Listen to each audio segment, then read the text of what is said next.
Hello, and welcome to the first in our series of Directing 101, Pre-Production. Hi, I'm Miss Stone, your Drama Llama Mama, and I've been a director and theater teacher for over 13 years, and I have a master's degree in theater with my emphasis being on directing. All right, let's take you through the steps to how to be a great director. First is finding the script. You've got to find the perfect script, whether you're writing it, or you're finding new works, or you are finding something that's already published. Consider these things when you are looking at a script. The actors you have.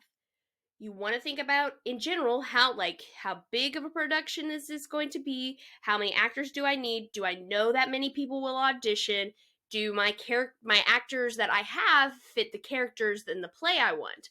Length. If you're a new director, always shoot for a shorter play. A lot of new directors take a lot of time putting a show together, and that's okay because you're new to it. But a seasoned director can block usually a lot quicker than a new director. And if you, depending on your length of time that you have to produce this play, you may not have a lot of time to produce a full-length play. Appropriate material. Think about this. Most new directors are producing this either in high school or maybe even college. Just think about how appropriate the material is, not only for your actors, but also for the people viewing it. A lot of times in educations, most plays need to be approved by someone up the ladder, like principals. So just think about that. Next, technical logistics. Think about, can your technical department produce this play in the amount of time with zero budget? Most departments, when they use a student director, are going to give you zero to little budget. It'll be what we call a pool show, where we pool everything. Or we use what we have to make your set, your props, your costumes, etc. So just think about that when you're reading the script. Can we technically do this with little to no time or budget? Also think about the lines. Not so much obviously what they are saying, but also the amount each actor is saying. So say if you have a brand new actor who you've given the lead role and they have millions of monologues. Monologues are difficult for new actors, so just think about that when writing or finding your script. All right, you found this perfect script. Let's talk about concept and analysis. You as a director need to know your play inside and out.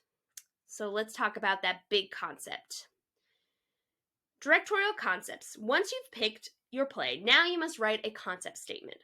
This is a short statement about your play. It basically tells us what is the play about, what do you think is the most important theme or idea about the play, and how do you want to use this theme or idea and this concept in your vision of the play.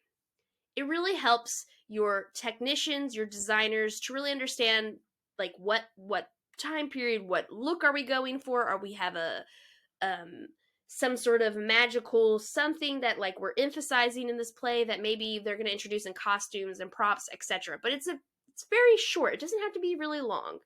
Be about a paragraph or two just explaining what the play is and all that jazz. You're trying to give everybody a clear vision of what you want this play to look and be about.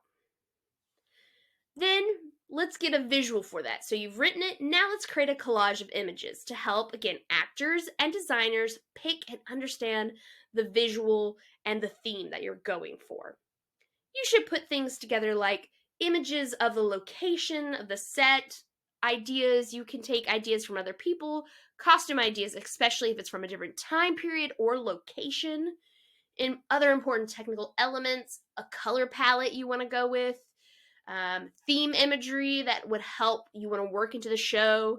So I'm going to show you an example of a collage that I did for a show called A Go.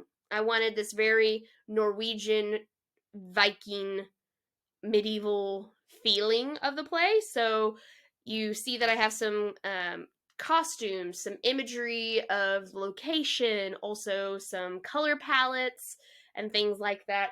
So you have your collage, you give that to your designers, your actors. Again, it's giving them some sort of visual representation to help them better understand what you want.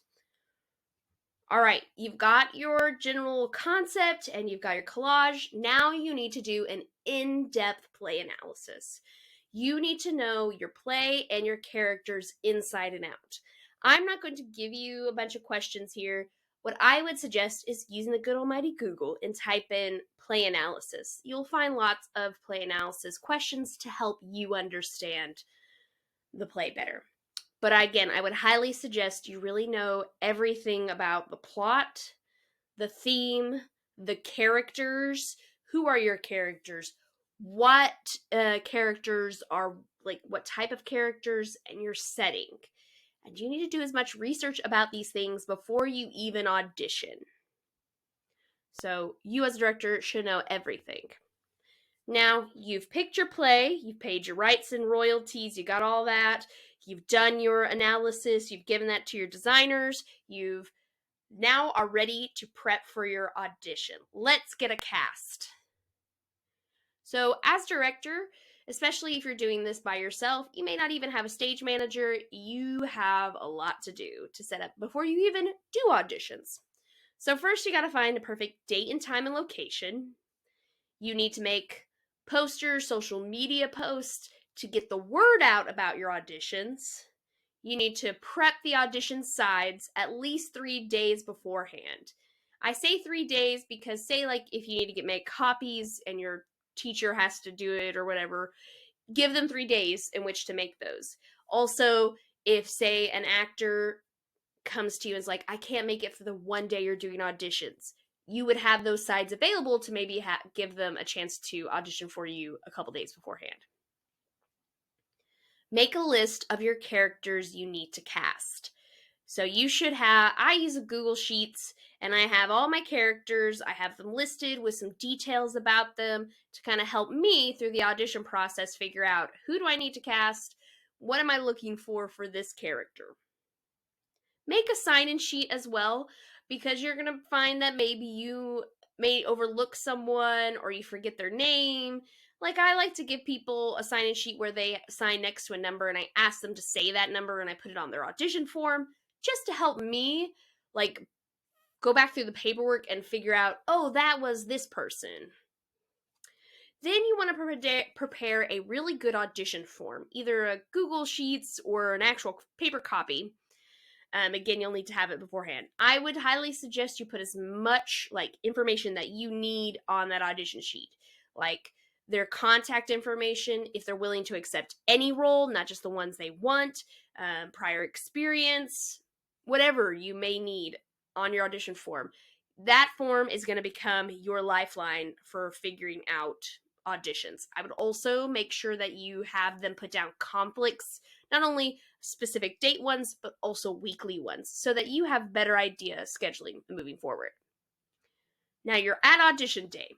You need to set up a table for yourself, set up the stage. If you can set up the set, that's awesome.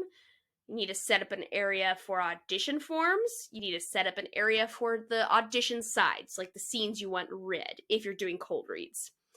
You want to be able to set timers for, if you are doing cold reads, give them a couple minutes, and then that way you can, like, have people come going quickly.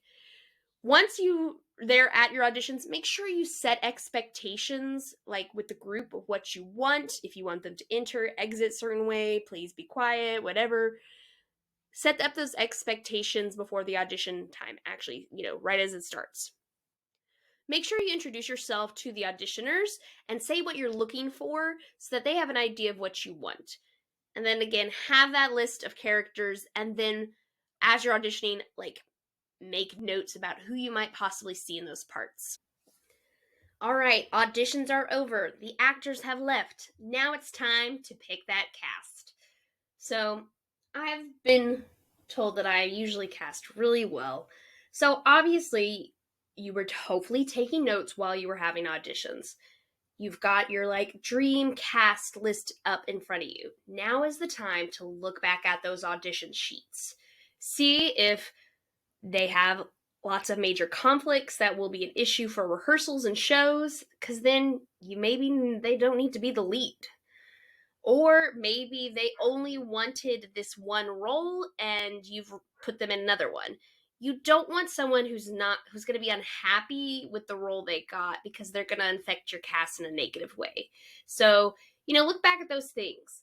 Also, see if there's some other issue, like they can't get rides or things like that. So, I would just look at those kind of things when you're casting things as well. All right, so you've got your cast list. You need to put that all together, make it look nice. You want to have information about the first rehearsal, where and when it's going to be, and you're going to post it. Whether it's a physical posting, like on a call board or on a door somewhere, post it online. If you can, tag the people, or you can email them individually, letting them know that they were casted as well. The more information out there, the better it's going to be. People are going to be like, oh, well, I didn't know about it. Well, if you send an email and you post it online and you post it on your call board, there's no excuse. They saw that they were cast. They need to be at that first rehearsal. And then now all you have to do is prep all your script for your actors. Make sure you have enough scripts and that you're ready for a rehearsal. All right. That is all pre-production before you even have a rehearsal. Now, of course, there's other small things, but this is the basics for a basic new baby director. I hope you Drama Llamas enjoyed and have learned something new. We'll see you next time. Bye!